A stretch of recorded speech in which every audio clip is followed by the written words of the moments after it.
suis super content parce que ça prend du temps de faire un film et du coup quand on le présente, on le donne au public et puis voilà, donc il y a un moment où on est dans un laboratoire avec une dizaine de personnes et on travaille dessus pour essayer de le rendre le mieux possible.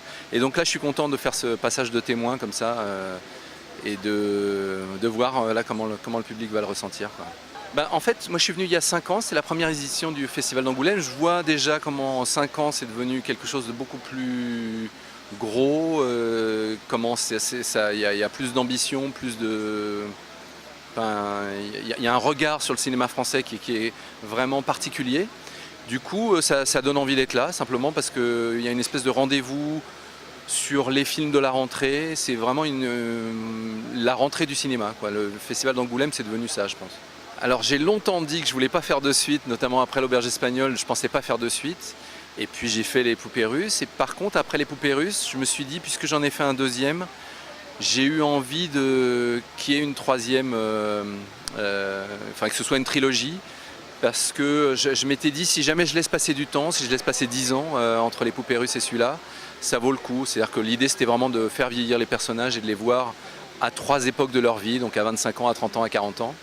Et de voir comment la vie change malgré soi, avec des voyages, avec des événements, avec des enfants, avec le fait qu'on aime des gens, puis on se sépare, puis enfin voilà.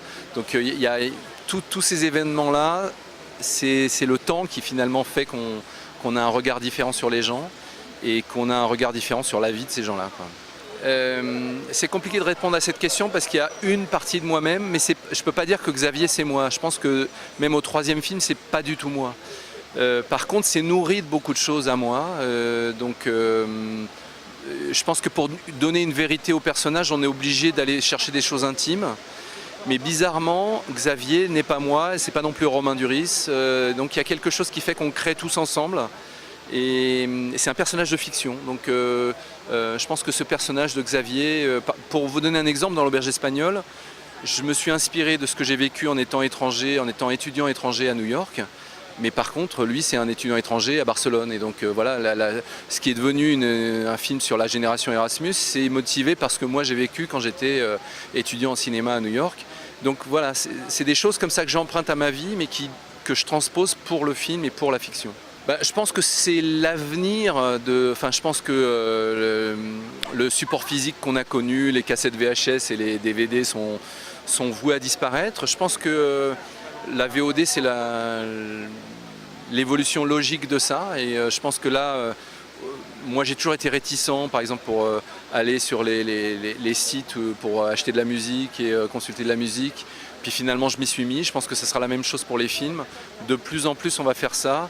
Et voilà, je pense qu'il ne faut pas être réticent à ça, je pense qu'il faut accompagner ça et le rendre possible. Parce que pour l'instant, l'offre, elle n'est pas assez large, et je pense que le problème vient plus de là. Donc il y a un jour où il y aura une offre qui sera comme une bonne librairie ou comme une bonne DVD tech, et du coup à ce moment-là on pourra vraiment consulter des films.